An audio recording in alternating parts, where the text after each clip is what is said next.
नमस्कार साथियों, स्वागत है आप सभी का हमारे इस YouTube चैनल LSC 24x7 में। स्वागत है आप सभी का हमारी करंट अफेयर्स दैनिक समसामयिकी से संबंधित अंतर्राष्ट्रीय और राष्ट्रीय घटनाओं से संबंधित इस दैनिक क्लास में, जहां पर आज आप लोगों के साथ कुछ अंतर्राष्ट्रीय महत्वपूर्ण घटनाओं के बारे में चर्चा का जो विषय बनी हुई है घटनाएं, उनके बारे में बात करेंगे, जहां से आपकी आगामी परीक्षाओं के लिए करंट अफेयर्स का कोई भी क्वेश्चन बन सकता है। तो आपके लिए आज वाली क्लास महत्वपूर्ण होने वाली है। इसमें हम आप एक दो टॉपिकों की बात करेंगे, वहां से हो सकता है आपके लिए कोई क्वेश्चन इंपॉर्टेंट बन जाए।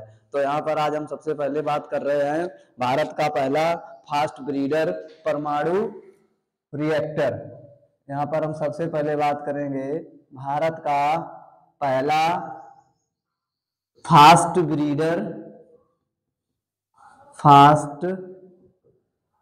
ब्रीडर परमाणु रिएक्टर। आज हम बात करने वाले हैं भारत का पहला फास्ट ब्रीडर परमाणु रिएक्टर। सबसे पहले इसकी बात करते हैं, ये क्या है, इसकी स्थापना कहां पर की गई है, इसका उपयोग क्या होगा। तो भारत दुनिया का दूसरा देश बन गया है। भारत में ये पहला है और वर्ल्ड में भारत दूसरा देश बन गया है जिसने फास्ट ब्रीडर परमाणु रिएक्टर की स्थापना अपने देश में कर ली है। तो भारत दुनिया का दूसरा देश, तो भारत में पहला फास्ट ब्रीडर रिएक्टर कहां लगाया गया है, रिएक्टर कलपक्कम में लगाया गया है। कलपक्कम, पहला फास्ट ब्रीडर रिएक्टर कलपक्कम कहां पड़ता है, तमिलनाडु में कलपक्कम में लगाया गया।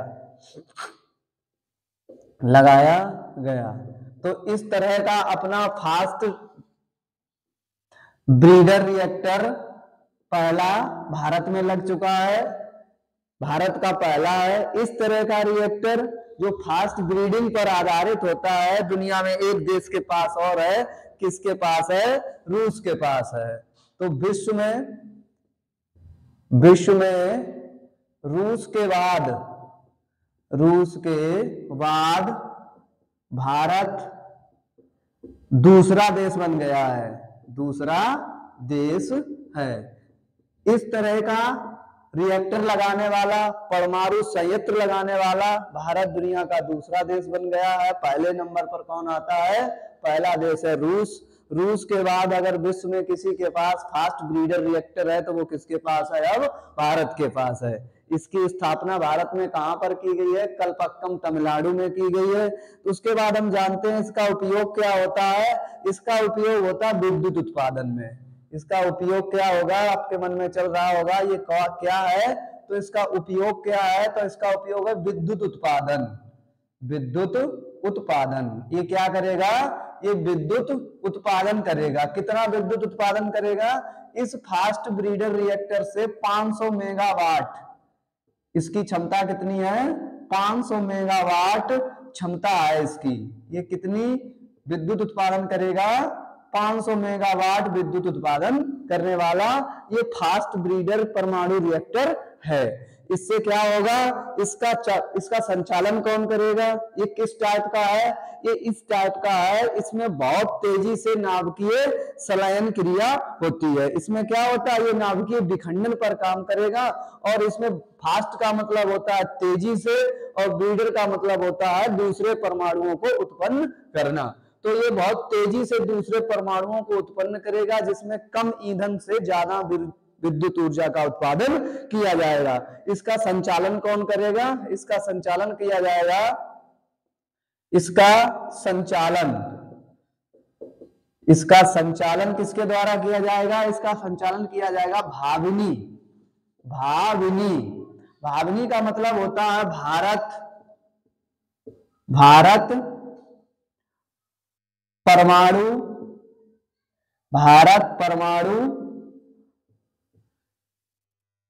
इसका मतलब होता है भाविनी का मतलब भारत परमाणु विद्युत निगम लिमिटेड, किसके द्वारा किया जाएगा? भारत परमाणु विद्युत निगम लिमिटेड द्वारा इसका संचालन किया जाएगा। कहां पर लगाया गया? तमिलनाडु कलपक्कम में लगाया गया है। इसका संचालन कौन करेगा? इसका संचालन भाविनी द्वारा किया जाएगा। भाविनी का मतलब होता है भारत परमाणु विद्युत निगम लिमिटेड है। इसका क्या होगा? इसमें परमाणु ईंधन का प्रयोग किया जाएगा। परमाणु ईंधन जैसे आपका यूरेनियम होता है और नाभिकीय विखंडन पर काम करेगा। क्या होगा? इसमें परमाणु ईंधनों का उपयोग किया जाएगा। किसका प्रयोग किया जाएगा? परमाणु ईंधन। परमाणु ईंधन जैसे यूरेनियम होता है, परमाणु ईंधन का उपयोग होगा।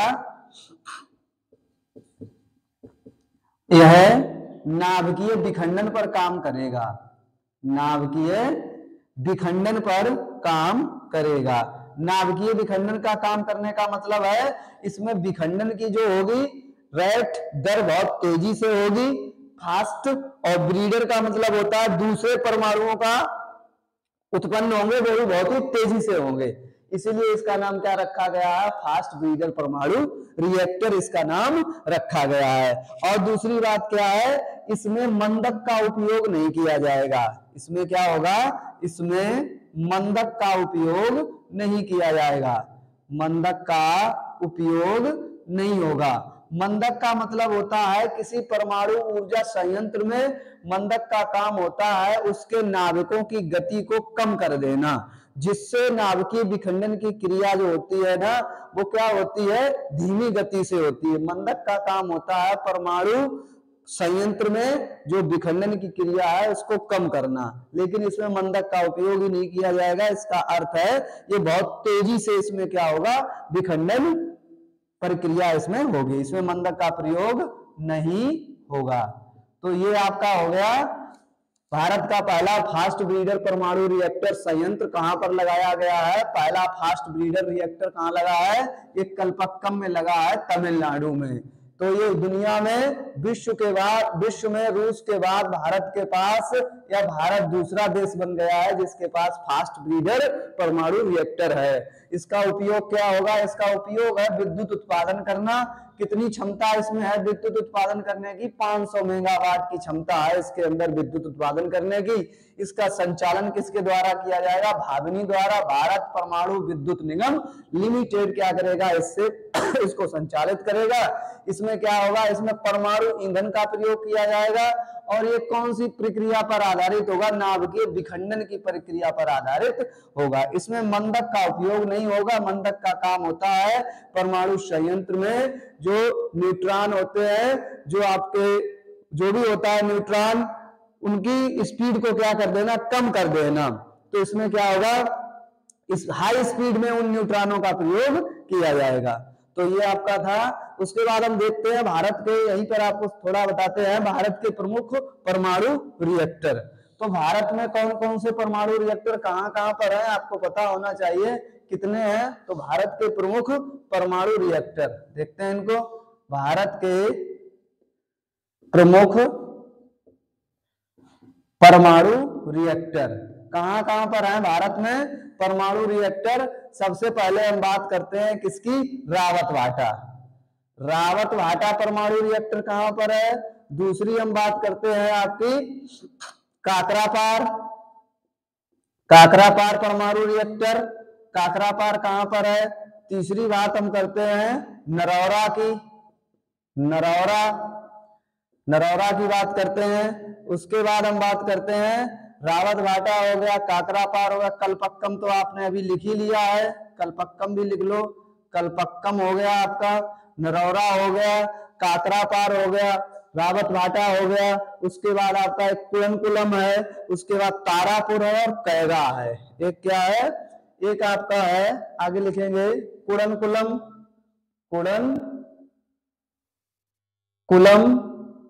एक आपका है कैगा, एक आपका है तारापुर। तो ये आपके परमाणु रिएक्टर हैं, भारत के प्रमुख परमाणु रिएक्टर हैं, जिनमें सबसे पहले बात करते हैं रावतभाटा की। ये कौन से राज्य में है? राजस्थान में है। सबसे इंपॉर्टेंट है कि भारत में परमाणु रिएक्टर, रावत भाटा परमाणु रिएक्टर कौन से राज्य में पड़ता है? ये सभी क्या है? विद्युत उत्पादन केंद्र है, इनसे बिजली का उत्पादन किया जाता है। रावत भाटा किसमें पड़ता है? आपका राजस्थान में। काकरापार किसमें पड़ता है? ये गुजरात में पड़ता है। नरौरा किसमें पड़ता है? ये आपका उत्तर प्रदेश में है, उत्तर प्रदेश के बुलंदशहर जिले में है ये। उसके बाद कलपक्कम की बात करें तो आपने अभी देख ही लिया, ये तमिलनाडु में है, तमिलनाडु में है। उसके बाद बात करते हैं कुड़नकुलम। आपका कुड़नकुलम, इसी का नाम क्या है? इसी का दूसरा नाम क्या है? इसी का दूसरा नाम कलपक्कम है, इसी को कहते हैं। यही आपका तमिलनाडु में है। कलपक्कम या कुड़नकुलम कुछ भी पूछा जाए। कैगा कहां पर है? कैगा आपका कर्नाटक में है। तारापुर पूछा जाए तो ये आपका महाराष्ट्र में है। ये भारत के प्रमुख परमाणु रिएक्टर है, ऊर्जा संयंत्र हैं, जिनसे क्या किया जाता है? विद्युत उत्पादन किया जाता है। आपको याद रखना है, रावत भाटा राजस्थान में, काकरापार गुजरात में है, नरौरा उत्तर प्रदेश में है, कलपक्कम तमिलनाडु, कुड़नकुलम भी तमिलनाडु में है, कैगा आपका क्या है? ये कर्नाटक में है, और तारापुर कहां पर है? ये आपका महाराष्ट्र में पड़ता है। चलिए उसके बाद आगे चलते हैं नेक्स्ट क्वेश्चन की तरफ। नेक्स्ट क्वेश्चन क्या है? एक नेक्स्ट क्वेश्चन है,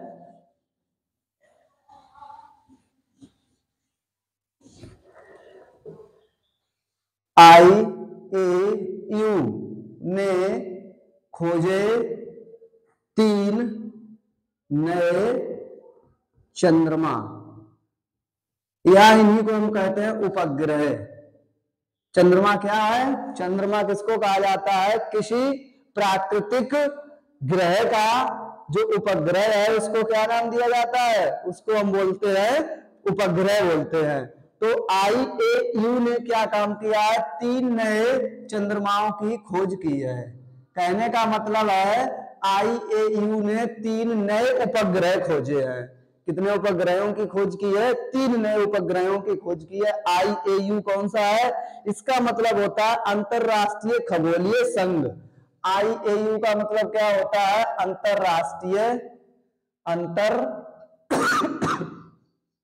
अंतरराष्ट्रीय खगोलीय संघ।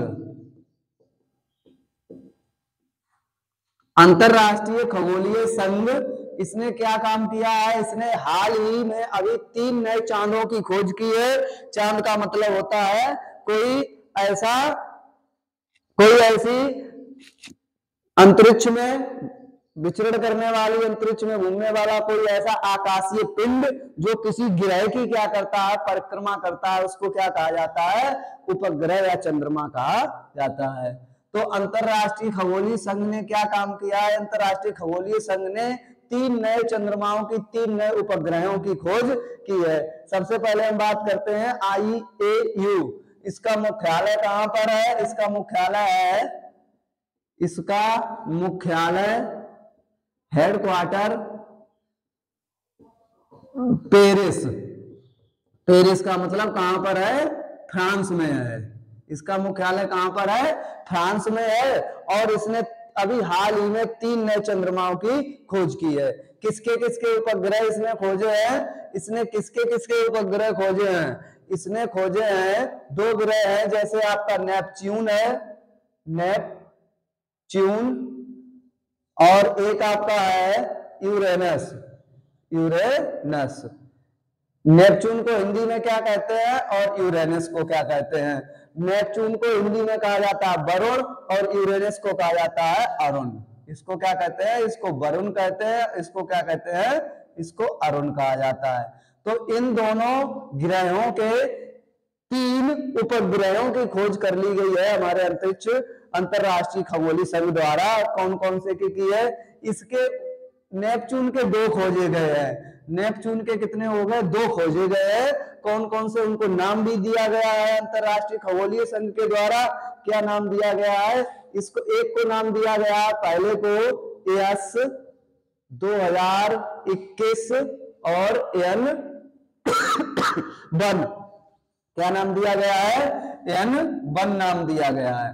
दूसरे को क्या नाम दिया गया? दूसरा जो उपग्रह खोजा है उसको भी 2021 और N5 नाम दिया गया है। दो उपग्रह किसके खोजे? नेपच्यून की। नाम क्या दिया गया है? यस 2021 N1 और दूसरे को नाम दिया गया 2021 N5। उसके बाद इसका एक खोजा है, इसका एक कौन सा खोजा है? उसको भी नाम दिया गया है, इसको नाम दिया गया है यस 2023 और इसका नाम दिया गया है यस 2023 U1। इसको नाम दिया गया U1। इसका भी एक उपग्रह खोजा गया यूरेनस का और नेपच्यून का। तो ये क्या है? आपके जो ग्रह थे, अगर देखा जाए तो हमारे अंतरिक्ष में कुल कितने ग्रह हैं? हमारे अंतरिक्ष में ये हमारा सूर्य है, सूर्य की परिक्रमा लगाने वाले जो आपके खगोलीय पिंड होते हैं उनको क्या कहा जाता है? उनको ग्रह कहा जाता है। तो सबसे पहले यहाँ पर एक पड़ता है, फिर उसके बाद यहाँ पर एक पड़ता है, फिर यहाँ पर एक पड़ता है, फिर उसके बाद एक यहाँ पे पड़ता है, एक यहाँ पर है, एक यहाँ पर है, एक यहाँ पर है और एक यहाँ पर है। इस तरह से कितने ग्रह है? 8 ग्रह है। इनमें क्या है? इसका नाम बुध है, इसका नाम शुक्र है, इसका नाम आपका पृथ्वी है, इसका नाम मंगल है, इसका नाम बृहस्पति है और इसका नाम आपका शनि है, इसका नाम आपका अरुण है और इसका नाम आपका वरुण है। ये ऐसे करके कितने ग्रह है? कुल मिला के 8 ग्रह है। यहाँ पर क्या है? यहाँ पर एक अवांतर पेटी है जो इसमें क्या तैरते रहते हैं, जिसमें आपके उपग्रह इसमें क्या तैरते रहते हैं? क्षुद्र ग्रह, इनको कहते हैं क्षुद्र ग्रह। यहाँ पर एस्ट्रॉयड बेल्ट है, इसको बोलते हैं अवांतर पेटी। इन इन इन 4 ग्रहों को क्या कहा जाता है? इनको आंतरिक ग्रह कहते हैं, आंतरिक ग्रह कहा जाता है। और इनको क्या कहा जाता है? इनको बाह्य ग्रह कहा जाता है। ये कैसे हैं? बाह्य ग्रह इनको कहा जाता है। इनको आंतरिक ग्रह कहा जाता है, इनको बाह्य ग्रह कहा जाता है। इनमें सबसे छोटा कौन सा है? बुध। सबसे बड़ा कौन सा है? आपका बृहस्पति। इसके उपग्रहों की संख्या कितनी है? 0। इसके उपग्रहों की संख्या कितनी है? 0। पृथ्वी का अपना एक उपग्रह है, कौन सा? चंद्रमा। मंगल के कितने ग्रह उपग्रह हैं? 2 हैं। एक का नाम क्या है? फोबोस और एक का नाम क्या है? डीमोस। फोबोस और डीमोस ये है इसके। अगर आपसे इसके पूछे जाए बृहस्पति के, इसके 79 है। अगर शनि के पूछे जाए तो इसके 82 है। अगर आपसे अरुण के पूछे जाए तो अभी तक 27 थे और अरुण का अब एक और बढ़ गया है, +1 तो कितने हो गए हैं? 28 हो गए हैं। उसके बाद आपका कौन सा आता है? वरुण आता है। इसके 14 थे, इसके +2 हो गए हैं, तो कितने हो गए हैं? कुल मिलाकर अब इसके 16 हो गए हैं। तो यहाँ पर क्या है? IAU ने कितने 3 नए चंद्रमाओं की खोज की है। वो आपके कौन कौन से हैं? उनके नाम सामने लिखे हुए हैं। इसका मुख्यालय कहाँ पर है? तो सारे जो भी आपके ग्रह हैं उनके उपग्रहों के बारे में भी यहाँ पर लिखा हुआ है। तो ये आपके लिए इम्पोर्टेंट एक घटना थी जो अंतरिक्ष से संबंधित थी, ग्रहों से संबंधित थी, उपग्रहों से संबंधित थी। तो यहाँ पर आपका ग्रह और उपग्रह से संबंधित जो टॉपिक है वो महत्वपूर्ण हो जाता है। उम्मीद करता हूँ आप लोगों को हमारी क्लास पसंद आई होगी। आप अगर हमारे चैनल पर नए हो तो हमारे चैनल को सब्सक्राइब कर लीजिए और हमारे वीडियो को लाइक करिए, ज्यादा से ज्यादा लोगों को शेयर करिए और अंत तक हमसे जुड़े रहिए। डेली वाले इस करंट अफेयर्स के क्लास में कल फिर मिलते हैं एक नए टॉपिक के साथ, नए क्लास के साथ। तब तक के लिए पढ़ते रहिए और अपनी तैयारी को मजबूत करते रहिए।